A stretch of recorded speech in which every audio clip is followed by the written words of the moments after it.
Welcome to the Boundless Bible. My name is David Shapiro. Hey, I'm Javi Marquez. And I'm Jason Holloway. Hey guys, welcome back. Listen, I know I always say I'm excited about the episode, but today I really am just beyond. This is because this happens to be one of the topics that we all equally love. And this is, and I'm going to get to there first, but it actually fits really well into some other news I have, which is on April 28th, I have my first book coming out. Yay. And it's an apologetics book.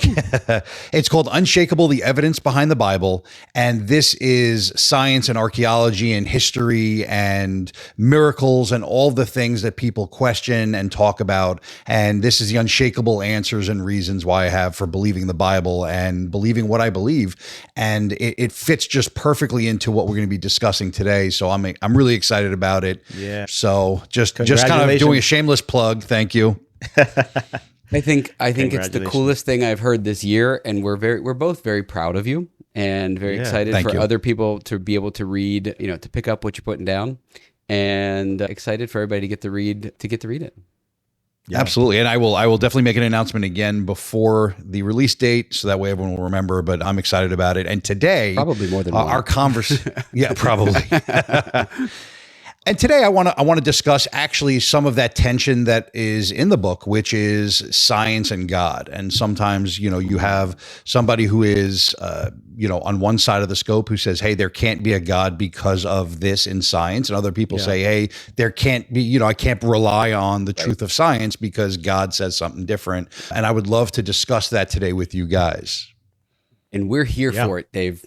We're here for it. I think there's a little bit of a caveat as we start out, right? Like this, there's so often there is it's got to be God, or it's got to be science, or it's got to be science, or it's got to be God, or it's got to be the Bible, and it's got to be science. But let me say Bible instead of God there, right? Like, and the science-oriented people say, well, I know science things, and those aren't in the Bible. And the Bible people say, well, I know some science stuff, and that's not in the Bible. And so, but here's the thing, and I think you guys have heard me say it before. Sometimes things aren't this or that; they're this and that. It's just a matter of perspective of how you look at it. And as a very, very early caveat, what you're going to find in what we're going to talk about today is that the reality is that these things do not contradict each other.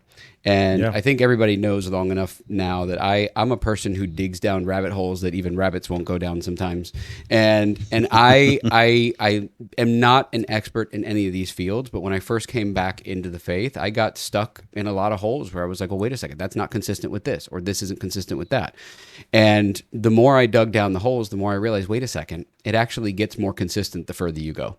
It gets more connected, and it gets more cohesive the further down you go. And while this isn't a science episode where we're going to talk about quantum theory, quantum physics, or the neurology of this, that, or the other, I do want to I think we are going to take some moments to go into some of the bigger questions that people have and acknowledge how and why they are true and how they can both be true together. I agree. I think that some of the big conflicts, and the same thing, I'm not going to go into deep science about it, but I am going to play both sides a little bit, and I'm going to explain why both of them have a tension. And then let's talk about some ways that, we get around those, because as believers, there are moments where we go, okay, listen, this does sound like it could be an issue. We've talked about contradictions in the Bible before. We realize they're not really contradictions. And I think this is one of those things that people use to shut down the reality of what the Bible says. And I'm going to play both sides. With that, let's jump into there are two really big conflicts. Let's hit them first before we hit the smaller ones. The first is evolution versus creation. And I talk about specifically with this one is whether or not, it's huge. And this is whether or not, we come from a different primate, or God said poof and you're here. And I know I make that sound very quick and easy, but it really is, where do we come from? And is this evolution where Darwin, concluded it was, or is this creation that the Bible says we are? Yeah, let's not throw any softballs when we start out there, David. Let's right? Let's go for the fastest fastball you got, and make sure it's burning while it's flying. Thanks, appreciate that. I'm gonna actually turn that back on you. I want to know your perspective on that right out of the gate. So right off the gate, there is micro and macro evolution. And when people prove things like, hey, there is a certain bird in a certain area that changes the size of its beak depending on where it is, these become small evolutionary changes for survival. And those things we see, and when you compare those to the larger ones are saying, such as a species changing into another or a kind changing into another, at this point, there's been no scientific evidence of that. So I reject it based on the fact of you're looking at micro versus macro, one we've seen, one we can look in a lab and see, and one we can't.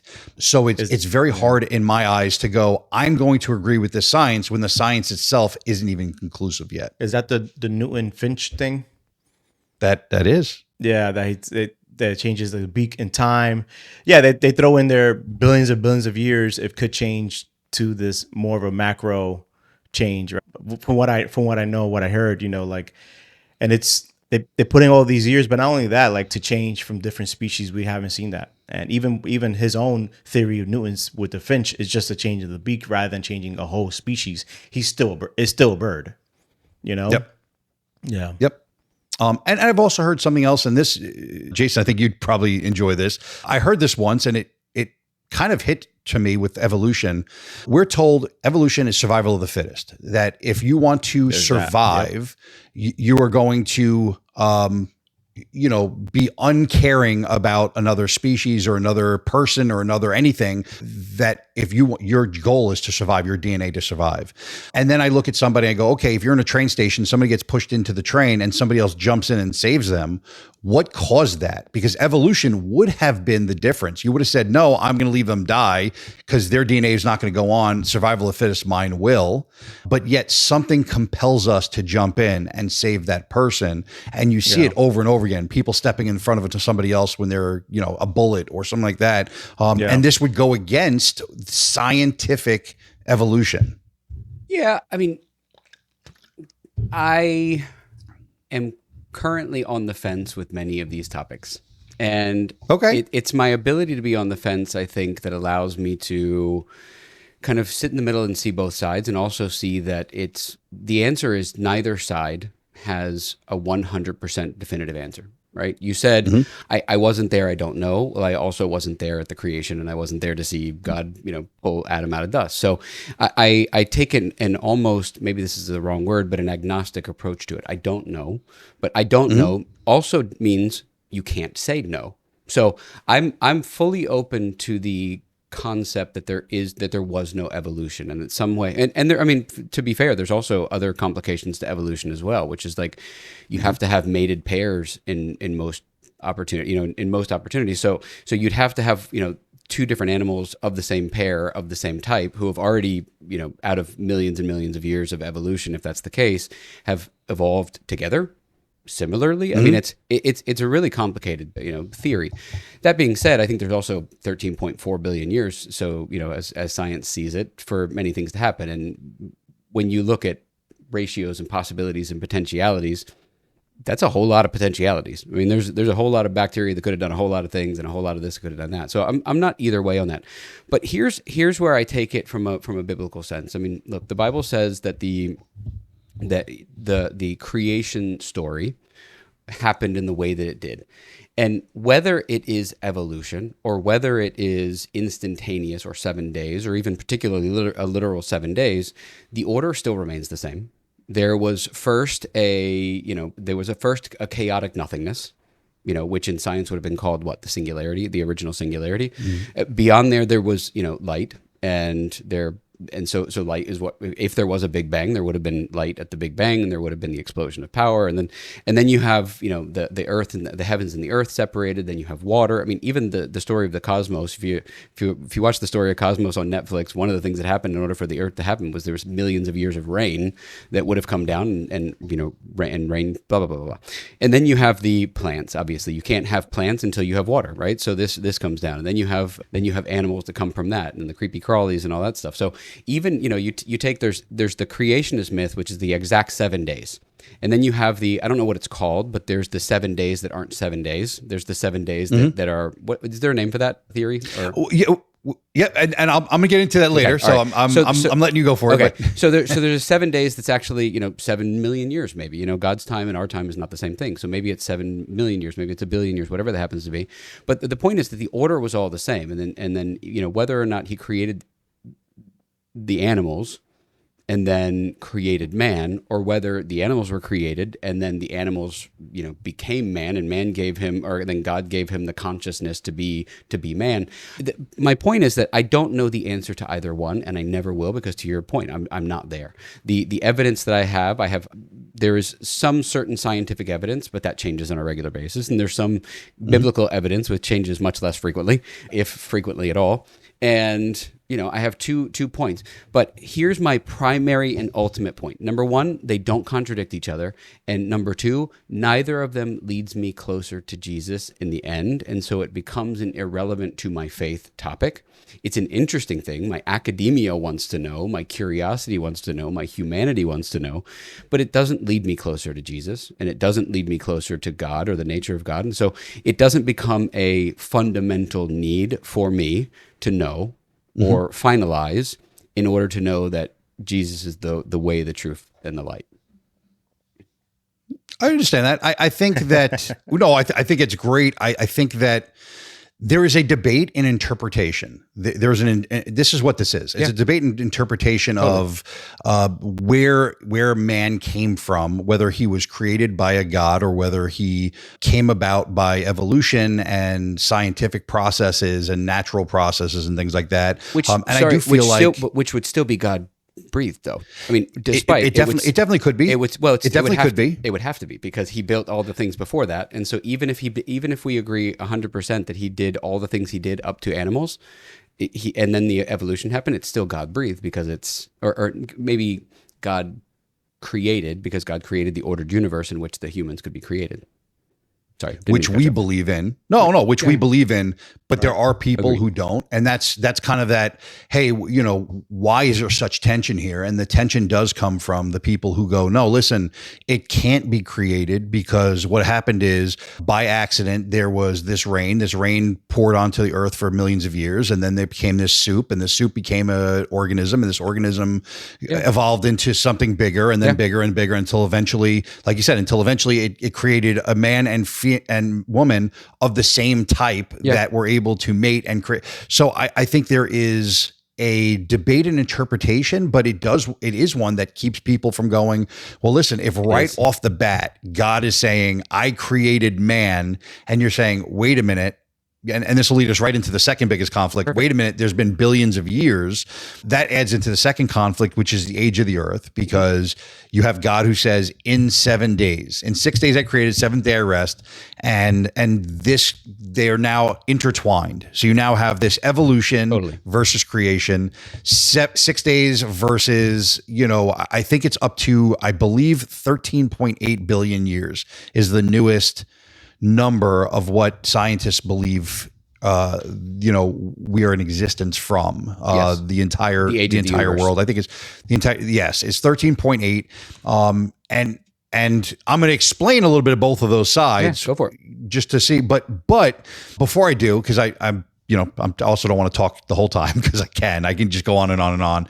I just want people to understand that what Jason is saying is 100% true. There's not a this or that. It's this and that. There are ways that you can look, that scientists have looked at both of these informations, brilliant scientists, and they have said this science does work, but it also creation works. And one of the first things they talk about is in the beginning. And that's something that every scientist, not every, I don't want to say that, but most scientists said, no, there was not a beginning. We've always have been.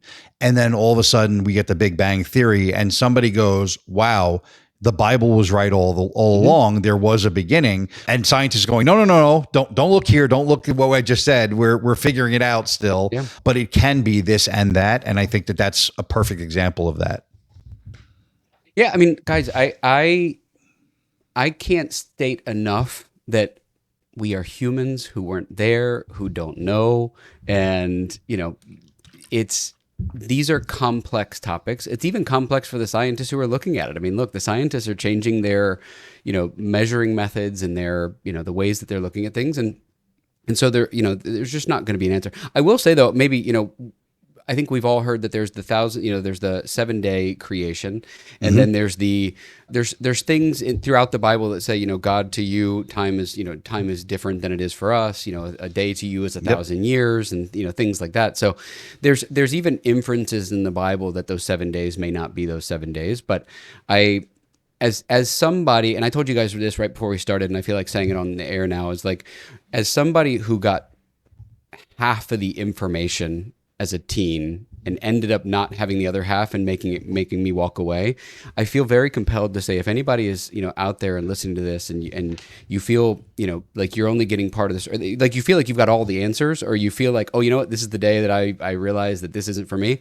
I would say the really important parts of this conversation are that nobody has the answers entirely outside of this, and so having a little bit of grace and saying, it doesn't affect my faith, it doesn't affect my relationship with God, it doesn't affect the experiences I've had with God, with Jesus, with this religion. Don't let a thing like this, particularly a very physical, very human thing, a very human mental academia thing, get in the way of an actual real relationship. So, but look, you're going to have these questions, so you might as well address them, right? I'm glad you said that, because to me, what I'm hearing from you guys, and just when you read this stuff, it takes faith to have for both of them. It just takes faith to follow God and Christianity, and just kind of follow Jesus in that sense, right? You weren't there when Jesus was walking around, right? So there's always that debate, right? Well, did he even exist, right? All that stuff, all the way to science, talking about billions and billions of years of this water that became a soup. Like, it takes faith to even like trust in that. So with me, I really believe everything just kind of blends together. I think science does not combat, religion or just God. I think it just blends together to actually show the glory of God, to show the power of God, to show how infinite and how organized he is, intelligent design, because everything starts blending into like a moral argument and all this other stuff. So I don't want to just bash that out. I just want to second what you said, Jason. Is just, you're right. It just takes faith to not pick a side, but just faith to even believe all this stuff. And when it comes down to it, it's how do you live your life and what makes sense. And to me, it always leans back to God, because of how we live. The evidence for me of what was left behind, of how we came to form, is what we have right now. And what we have right now always points to a lawgiver, always points to something higher. It always does. It always does. Yeah. Can I say one more thing about that in that vein? Because I think this is also important to me too, which is the fact that, you talk about faith, and we give science so much trust in our society. It's the last several hundred years. Society, it's science. It's observable, evidential science. Observable, evidential science. Believe it, because it's tangible and because I can see it, right? But there is a level of faith in that, and I'm not going to get into a very, very deep argument about whether scientists are right or wrong, but I am going to say this, and I'm also not going to get into these really deep scientific topics, but I will tell you this. If you go deep into any particular science, there comes a point when there's a dead end, and the scientists themselves do not have answers. There's a reason why many of the scientific things are called theories and not, principles, or like you have the law of gravity. But I don't know if you guys know this, but nobody really knows what gravity is. They have entire summits for physicists who are still trying to figure out literally what is gravity. Like, they know what it does, they know what the force is, but they literally do not know what it is or where it comes from. So to say like, oh, I believe in gravity, that's great, but you don't know where the source of it is. You do not know where the source of it is. Like the fact that people look at, physics, and everybody had physics totally nailed. And then Einstein comes along and comes up with quantum physics. And there are things in quantum physics. Again, I'm not getting into the details here, but what makes quantum physics so interesting is the fact that all physics that seem to be correct fall apart at a certain level below a certain level, but below an atomic level. And so, and they don't have the answers to these things. Like that's why they're called theories still. So and I'm saying that you have to have just as much faith in things that you do not know the answer to in science as you do to have faith in Jesus, in God. And sorry to keep it going, but this is another point. And Javi, you absolutely nailed these 2 points, and I'm so glad you did, because the other thing is this, guys. This book was written thousands and thousands of years ago, and scientists are finding these things now. Right, they're finding out that the neurological processes of prayer have benefits. They're finding out the neurological process of gratitude have all these things, right? They're finding out that I mean, just all these crazy things that they're finding out today that we knew 2,000, 3,000 years ago. Man doesn't find what wasn't there to find in the first place. Man didn't make gravity. Man didn't make neurology. Man didn't make those things, right? Man found those things. Right. So there had to be, to your point, Javi, there had to be a creator of those things. There had to be an initiator of those things. There had to be an instigator and a primordial beginning to those things that is found by people, not made by people. And when you realize that, it's like, yeah, sure, we're going to find out some more stuff in the next 100 years about the Earth and about the universe, right? But where did it come from? I mean, tell you this: if every time science opens up a new door, it leads me something to something that was already open 2,000 years ago. Yeah, you might want to rethink that original source. Yeah. Yep. You mentioned Einstein, and just a quick fact, Einstein actually, he said one of the greatest mistakes of his life was he was doing some math over the expansion of the world. And the Bible was saying one thing, and he wasn't believing the Bible, and he didn't want to come up with math that agreed with it. So he came up with a different math that made sense. Years later, when they discovered satellites and Hubble telescope and all of that, they realized that he was wrong. He had to go back and do the regular math. And he said it was the greatest mistake of his life because he did pit science versus the Bible versus just going where the information leads. One of the things that you were talking about, is people who think that only science can give you truth. It's called scientism. These are people who believe that only science can give you truth. The problem is that science can't even prove that statement. So if science is the only thing to give you truth, and science can't prove the statement that only science can give you truth because there's no way to prove that in a lab, then it's self-defeating. Yeah, it's self-defeating. Yeah. But just jumping back real quick, just so the age of the Earth, I'm going to go through this really, really quickly. Please. And I'm not going to go super deep into the science, but there are testing methods. And there are also ways where we watch how objects in the sky move away from us, the light that it emits as it moves away. And this is how they've come up with 13.8 billion years. Scientists have studied this and said, this is what it is, because if they had a starting point at the Big Bang and now they're here and this is the light that's emitting and this is, it sounds really bad. I hate the speed of light, but I hate to also use the name, but it's fossilized light. This is light that has gone out. They can actually calculate how far away and how quickly it's moved and things like that. And that's where they come up with this amount, the 13.8 billion. Yep. What ends up happening, and I always tell people, like, you can take whichever one makes sense to you, because if you want to believe like, hey, God was very specific, he can do anything, and he said I created in 6 days, and you're a young earth creationist, that's fine. But then there's something like in medieval time, there was a Jewish scholar named Ramban, and he had scholars under him, and they came up with this theory, and it's really interesting. But what they did was, you nailed it before, you said 1 day is equal to 1,000 days. I believe that was David who said that in Psalms, but I might be wrong. But it was 1 day equals 1,000. And they start to go and they go, okay, well, if 6 days is creation and we do 1,000 by each day, well, the math doesn't work out. That's 6 days, that's 6,000 years. That doesn't work for the billions that we're talking about now. Right. But what this scholar did back in medieval times was actually thinking that we have actually gone through multiple cycles of Earth. That there are multiple cycles. We're not sure which one we are, but if you look at roughly 6,000 years, which is where they think Earth would have lived, they go 6,000 years times the 1,000 years per year.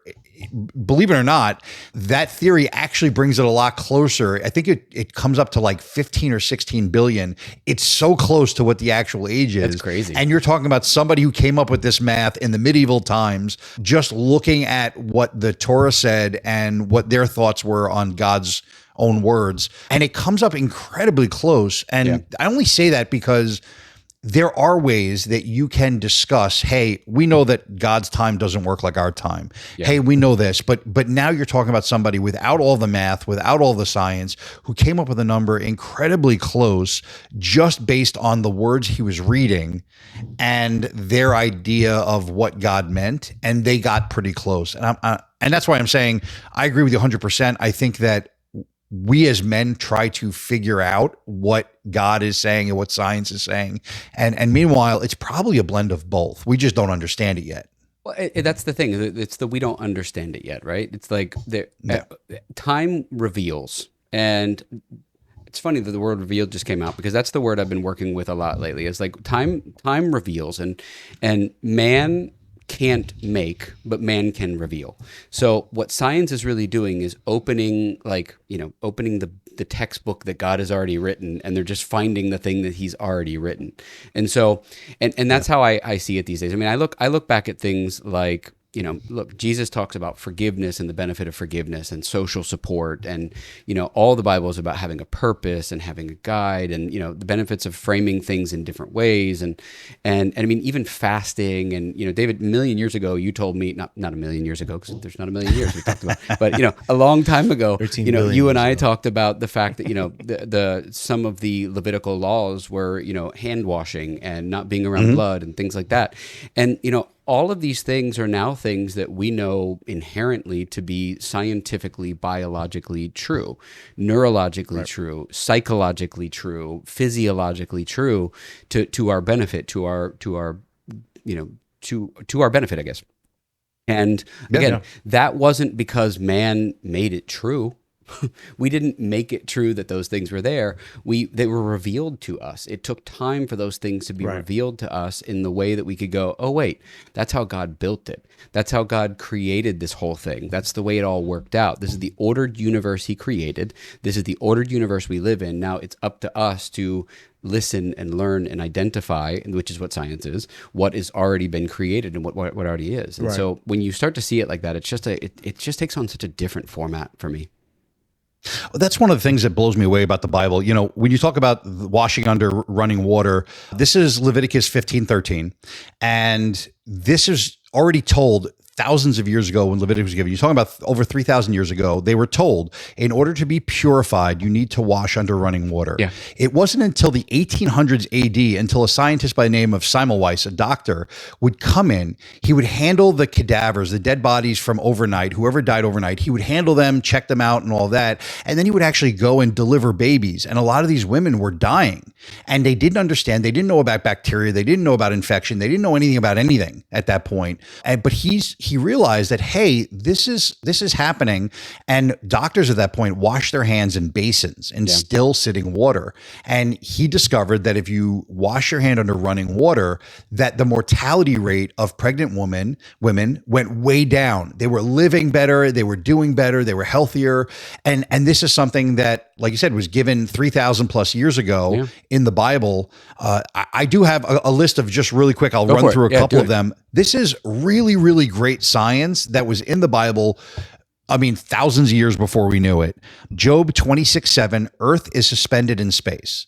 A lot of people at that point believed that Earth was riding on the back of some animal, that it was, not just suspended in nothing. Nobody would have believed that back then. They didn't have the technology for that. That was in there. Leviticus 13-15. This is about quarantining the sick. We know this, listen, from 2020, we know this all too well, that quarantine is the thing that keeps people healthy when somebody is sick. You look at the Black Plague, and they didn't even know that then. I mean, so Correct. It's like science even at the time of the Black Plague didn't know. I mean, I think even up until like a few hundred years ago, they still were not quarantining sick people. So the fact that the Bible says that 3,500 years ago is significant. It is. And it goes, I mean, man, these are listen, I tell you, there are some that are contested. Yeah, these are some that are contested. I made sure I picked ones that are just 100% accurate. No debate. Leviticus 17:11, life is in the blood, which is what you mentioned. We now know that nutrients and oxygen and all the things that come within the blood, that's not something they knew back then. But again, in Levitical law, they had said that the life is in the blood. And then the last one I just picked out was in Jonah 2:5-6, that there were mountains under the sea. Again, these weren't people who were scuba diving or had submarines going thousands of feet under the water. So for him to know, and he said he saw it obviously through the mouth of the fish, but there are mountains under the sea. That's something also that scientifically is true, but they would not have had any knowledge of it. They wouldn't have had access to that at all, right?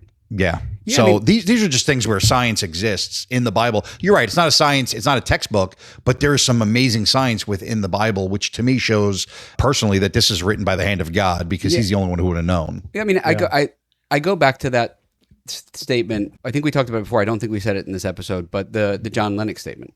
you know? And I think that's probably a pretty good place to end off, is like understanding, like, look, I started by saying very particularly that the Bible is not contradicted by science. In fact, the more science goes on, the more it begins to maybe even align with that. But if there ever is a point in which the Bible is saying something different from science, it's important to remember the following, which is that the Bible is not a science textbook. Yeah. David, you want to give the John Lennox quote, because it says what you need to. It says what you need to say, and it's what everybody needs to hear. So if John Lennox has a cup of tea, science will explain how that cup of tea got there. They will explain how the molecules move, how the water got hot, how the tea seeped into it. Science can explain everything about why that cup of tea is there and how he can drink it. But it doesn't explain why it's there. And the why it's there is because he wanted a cup of tea. Because he was thirsty. And I know I probably butchered it a little bit, but he said that, and it was one of the most brilliant statements that I heard. It's true. Science does explain the cup of tea. It does not explain why he wants the cup of tea, right. And simply it's because he wanted it and he was thirsty. Right. I mean, look, whether or not atoms are what defines the molecules, that defines the chemical compositions, that define the hormones, that define who I am, doesn't change the fact that I have a creator.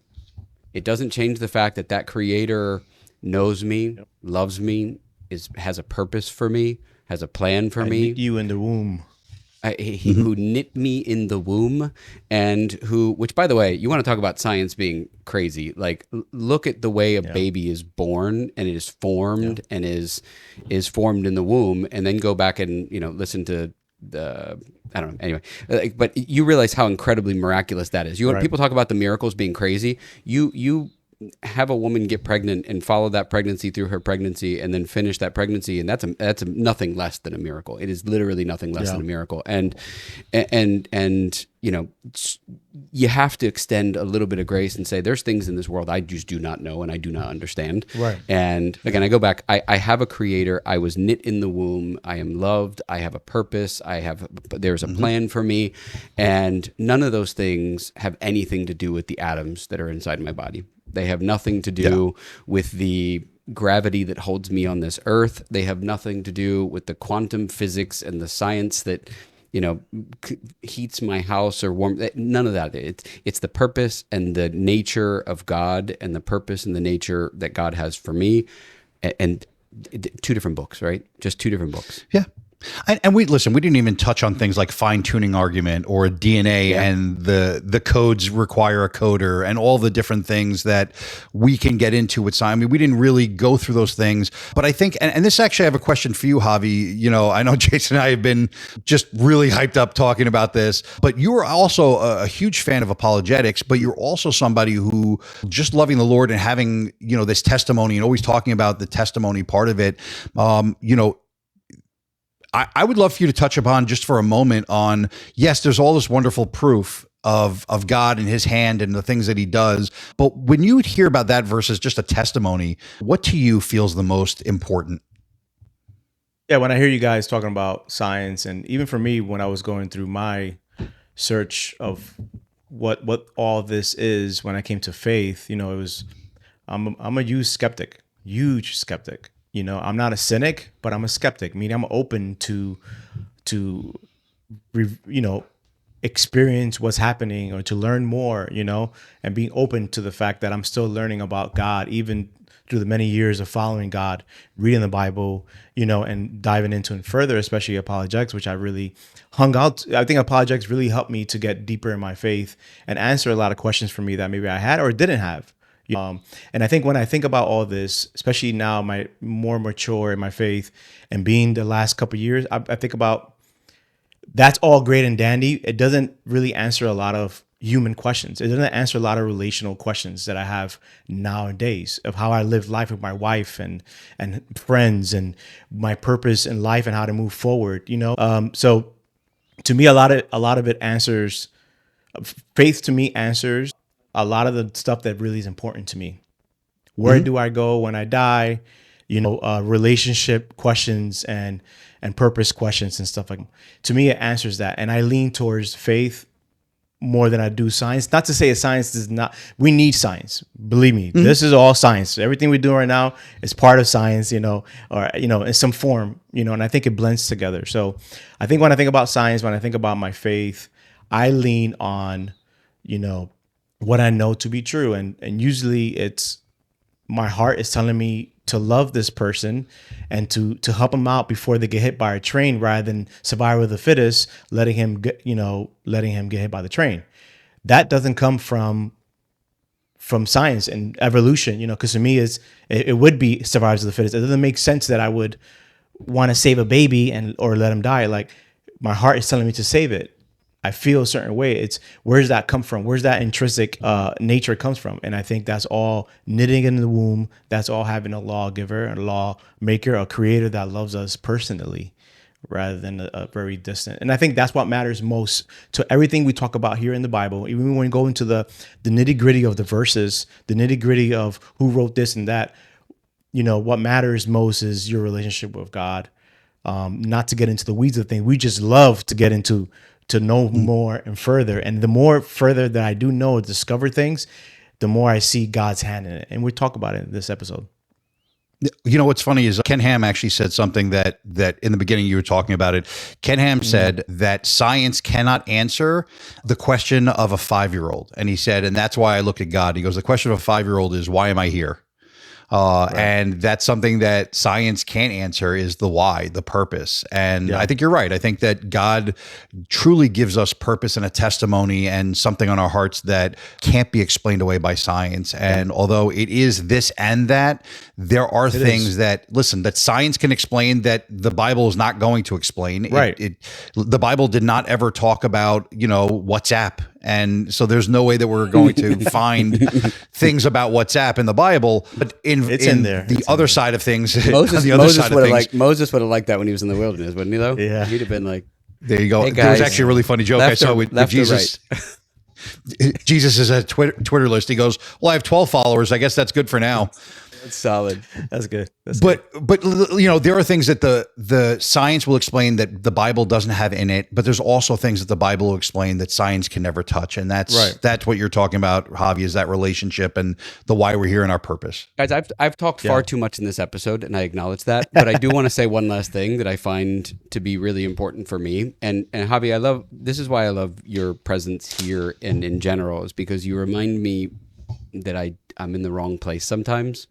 And like, just mentally, I'm in the wrong place sometimes. Like, right now we're having this conversation about academia and all this stuff. And you said, it's about purpose, right? It's about purpose. And that's what God can teach you. And here's the thing. Science has never given me a sense of calm at 3 a.m. when my life is in disheveled state, right? Science has never helped me to deal with the loss of a loved one. Knowing the hypotenuse of a square-rooted, triangulateral has never, helped me to wake up and feel grateful. There was that one time. It was that one time. I mean, there was that one time, and I was like, it was definitely pi squared r. But it just doesn't. There are things that we know, and there are things that we feel. And academia is things we know, and the Bible is the things that we feel. And that's where I separate, and I need to separate. And I've said it in this episode, but I think it's a lot more clear this way. It's like there's no formula that makes you feel better in the middle of the night when things are rough or when you're going through something. And yet the Bible is absolutely full of it. The Bible is full of statements and knowledge and tribal background and historical background that's going to make you go, you know what? We've been here before. We've done this before. I know how this goes. I know how my God is. I know how he's going to save me. I know how he's going to redeem me. I know that I screwed up again because I'm one of these people, and yet I know he's going to redeem me again. And again, no science does that. Yeah. So thanks for putting me back in that place, Javi.